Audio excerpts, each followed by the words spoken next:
अभय दुबे जी, आपके साथ शुरुआत करते हैं। देखिए, भारतीय जनता पार्टी, और ये तो ओवैसी साहब की पार्टी हर दिन कहती है मुसलमानों एकजुट हो जाओ, किसी पार्टी ने आपकी सुध नहीं ली, इतने सालों तक आपको वोट बैंक की तरह इस्तेमाल किया। हिंदुओं के एकजुट होने की बात क्यों सांप्रदायिक हो जाती है? ये अगर हिंदुओं को एकजुट होने के लिए देश में कहा जाए तो इसमें गलत क्या है?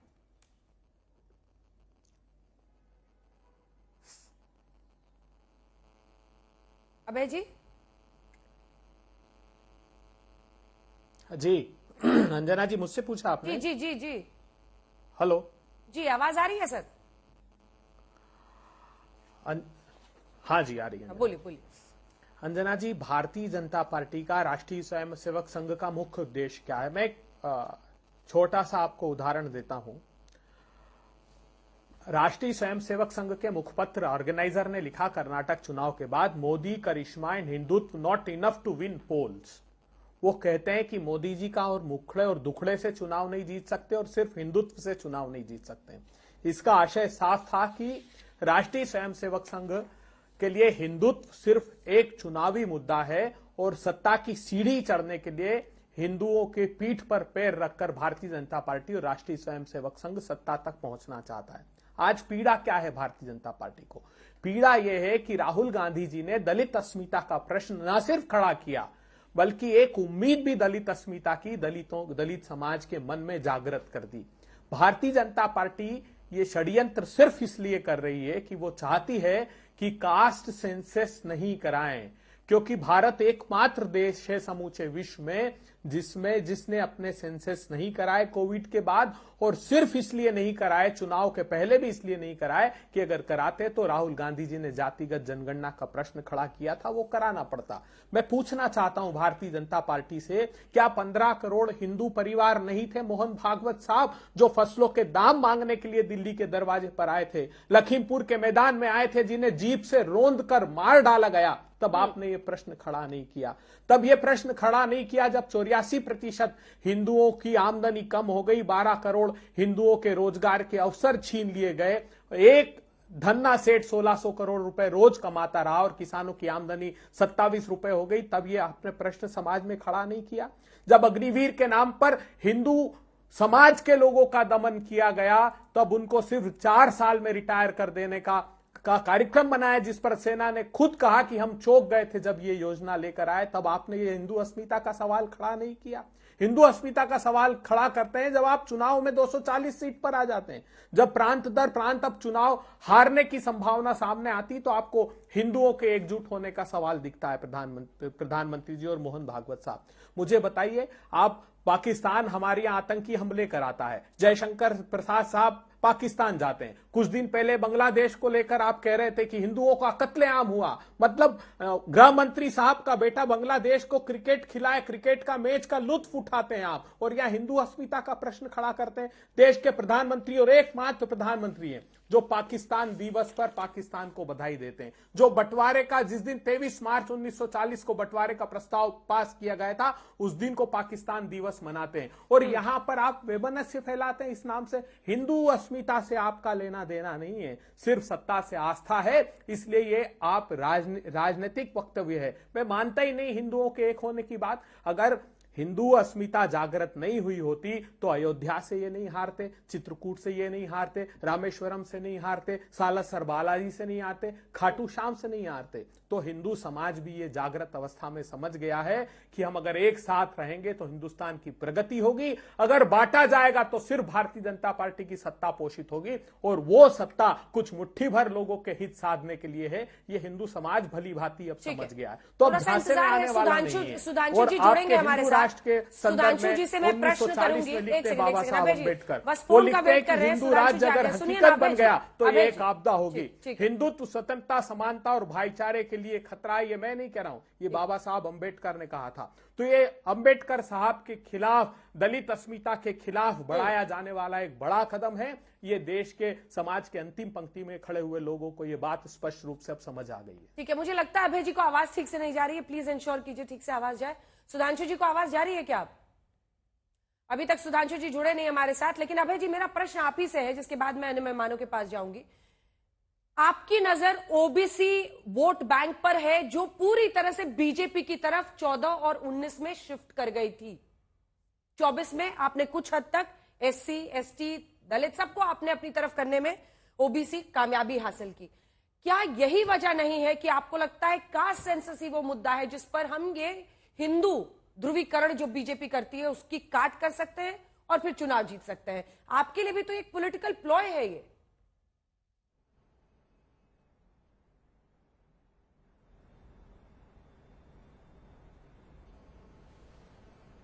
चलिए, उन तक भी शायद आवाज नहीं पहुंचे। सुधांशु जी, आवाज जा रही है सर आपको?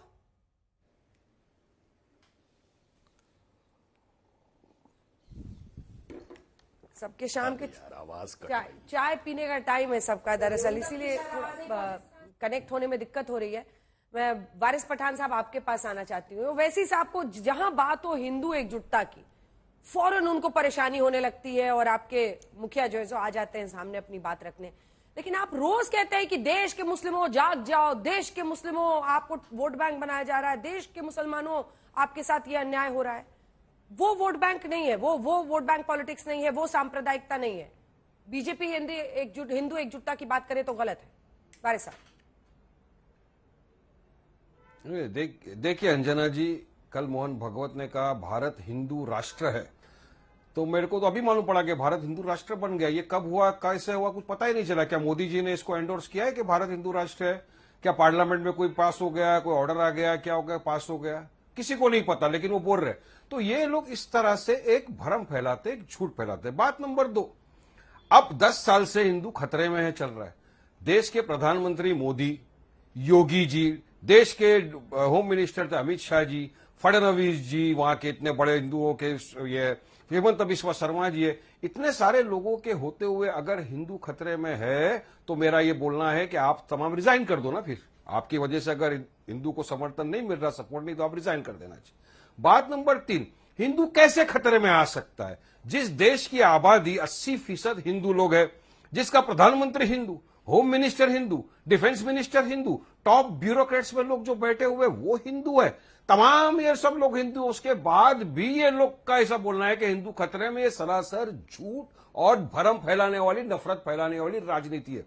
मैं बताता हूं देश में खतरे में कौन है, किसके ऊपर जुल्म हो रहा है, किसके ऊपर अत्याचार हो रहा है, वो है देश का माइनॉरिटी, खास तौर से मुसलमान। आज की तारीख में अंजना जी, एक जो मुसलमान है वो गाड़ी अगर दाढ़ी और टोपी रखा है ना, तो उसको ट्रेन में जाने के लिए डर लगता है कि मुझे कोई पकड़ेगा, जेएसआर का नारा बुलवाएगा, नहीं बोलूंगा तो मेरा मॉब लिंचिंग करके मार देगा, झूठे सिर्फ गाय के गोश्त के शक पे मेरे को पकड़ के मार डालेंगे। यहां तक नफरत फैल गई है कि लातूर महाराष्ट्र का एग्जाम्पल आपके सामने है। एक परिवार जा रहा है अंजना जी, बाजू में कोई अपना हिंदू भाई दूसरी गाड़ी में जा रहा, थोड़ा सा गाड़ी को स्क्रैच लगा तो इसने देखा ये मुसलमान है, गालियां देना शुरू किया। वहीं नहीं रुका, आगे तक गाड़ी ले गया, 10 किलोमीटर तक फॉलो करके उनको ऐसा मारा कि उस दुर्घटना के अंदर एक महिला और उसका बच्चा, दोनों की जान इंस्टेंटली हो गई। अब ये कौन फैला रहा है इतना भरम, और कौन खतरे में है इसके अंदर? अब भाजपा को अपनी जो कुर्सी है ना सरकती हुई नजर आ रही है। ये दोनों चुनाव भी इन्होंने देख लिए, पूरा टाइट फिश हो गया। अब महाराष्ट्र के चुनाव के पहले ये पूरा सब चालू हो गया कि जवाब तो है नहीं, इसलिए अब ये चालू कर रहे हैं पोलराइजेशन। टाइट फिश पूरा देश के अंदर निकल जाएगी। जेके में गया, हरियाणा जा रहा है, आपने दिखाया था ना कितनी सीट आ रही है। आप सुनिए, अरे भारत रिजल्ट का तो इंतजार कीजिए, टाटा बाय बाय लोगों ने अपना तो देखिए सर, 2 से 1 हो गया। आप आ गया रिजल्ट, आपने तो बताया। 2 सांसद थे, 2 से 1 पे आ गए आप लोग। अपनी हालत देखिए, मेरे सवाल का जवाब नहीं दिया ना आपने। मैं लौट रही हूँ आपके पास, अभय जी भी अब जुड़ गए हैं और सुधांशु जी भी जुड़े। सुधांशु जी, अब मैं लौट रही हूँ। सुधांशु जी, क्या विपक्ष ने कास्ट सेंसस का मुद्दा छेड़कर और अलग अलग जातियों के सशक्तिकरण की, उनके न्याय की बात छेड़कर बीजेपी को फंसा दिया है, जिसकी वजह से अब हर मंच से हिंदू एकजुटता की बात आपकी पार्टी के नेता कर रहे हैं? अब तो संघ प्रमुख ने कहा।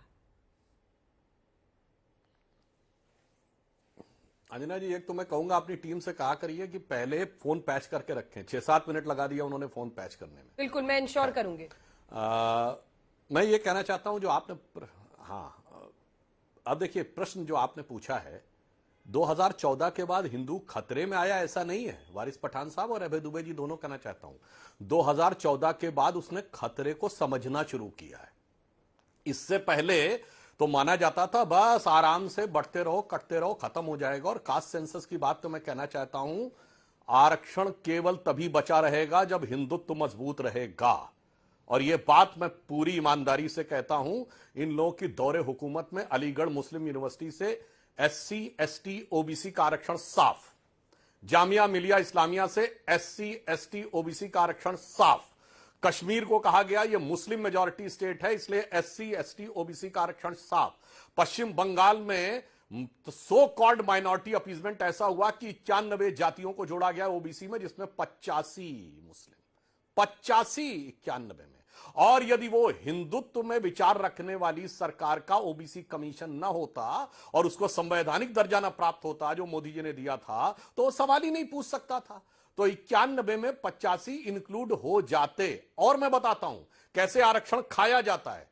क्या कहा जाता है, जो माइनॉरिटी स्टेटस जिस संस्थाओं पे है तो उन पे आरक्षण नहीं लागू होगा। कोई जाके चेक कर ले, 2013-14 में 19,000 इंस्टीट्यूशंस को माइनॉरिटी स्टेटस दिया गया, जहां SC ST OBC का आरक्षण साफ।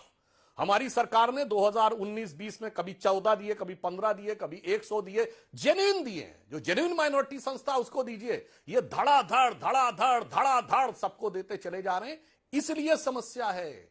और मैं एक और बात कहना चाहता हूं, ये पूरे देश को गंभीरता से समझना चाहिए। कल ही नसरुल्लाह के लिए क्या मातम हुआ, कारगिल लद्दाख से लेकर लखनऊ, सुल्तानपुर, कानपुर, हैदराबाद, भोपाल, सब जगह दिखा ना। असदुद्दीन ओवैसी तो जय फिलिस्तीन बोल चुके हैं। गजब है साहब, एक समाज को तो लेबनान तक जोड़े रहो, हिजबुल्लाह तक जोड़े रहो, हमास तक जोड़े रहो, जय फिलिस्तीन कह रहो, और दूसरे से कहो उत्तर में क्या हो रहा उससे तुम्हें मतलब नहीं, दक्षिण में क्या हो रहा उससे मतलब नहीं। तमिल हिंदी में टूटो, मराठी और उत्तर भारतीय में टूटो, उत्तर और दक्षिण में टूटो, अगड़े पिछड़े में टूटो, दलित सवर्ण में टूटो, खूब टूटते रहो। इसलिए जो वारिस पठान ने कहा वो बात सही है। 80% हिंदू है कहां, वो तो 20% मुस्लिम तो बिल्कुल पक्का है, और 80 में तो जातियां हैं। एक भी जाति ऐसी नहीं जो 20% हो, पूरे भारत में दावा कर सके। इसलिए यह समस्या है। जब पहली बार 80% को 80% समझ में आना शुरू हुआ, वो समझ को समाप्त करके रखना है। हनुमान जी की तरह जैसे आसुरी शक्तियां चाहती थी कि हनुमान जी की शक्ति सोई रहे, तो वो सोई रहनी है। वो जागृत होती दिखेगी तो खड़बड़ाहट शुरू हो जाएगी। और मैं अभय दुबे जी यहां बैठे तो मैं ये भी बताना चाहता हूं, सारे दर्शक जाके चेक करें। 10 मई 1950 बाबा साहब अंबेडकर ने जब शेड्यूल कास्ट के आरक्षण का आदेश जारी किया है, कोई जाके चेक कर सकता, उसमें साफ लिखा है केवल हिंदू SC को मिलेगा और किसी को नहीं। फिर सच्चर कमेटी की रिकमेंडेशन में, यह रिकमेंडेशन क्यों थी कि मुस्लिम SC को मिलना चाहिए? यह मुसलमानों को SC के आरक्षण में लाने का षड्यंत्र था कि नहीं? ओबीसी में तो आपने लाकर उनको हिस्सा दे दिया, कर्नाटक में हम दे देंगे, आंध्र में दे देंगे, तमिलनाडु में पूरा दे देंगे, और अब SC के आरक्षण का हिस्सा भी मारेंगे। इसीलिए दर्शक अच्छी तरह समझ ले, मैंने फैक्ट के साथ बोला है। 10 मई 1950 जो पहली अधिसूचना जारी हुई है लॉ मिनिस्ट्री की तरफ से, लॉ मिनिस्टर उस समय डॉक्टर बाबा साहब अंबेडकर थे, जाके चेक कर लीजिए, क्लियर लिखा है हिंदू SC, और सच्चर कमेटी की रिकमेंडेशन तय करिए मुस्लिम SC को भी मिलना चाहिए। यह होता आरक्षण में सेंध लगाना। इसलिए राहुल गांधी जो बोले थे ना, जब तक स्थिति नॉर्मलाइज नहीं होगी तब तक आरक्षण चलेगा। नॉर्मलाइज क्या होगी? जिस दिन वो 20% वाला वोट पक्का दिख जाएगा, उस दिन आरक्षण को किनारे डाल दिया जाएगा, जैसे बंगाल में, AMU में, जामिया में, माइनॉरिटी इंस्टीट्यूशंस में और सारे जगहों पे डाल दिया गया। इसलिए मोहन भागवत जी और मोदी जी जो कह रहे हैं वो बहुत गंभीरता से बात कह रहे हैं, और यह बात तथ्यों पर प्रमाणित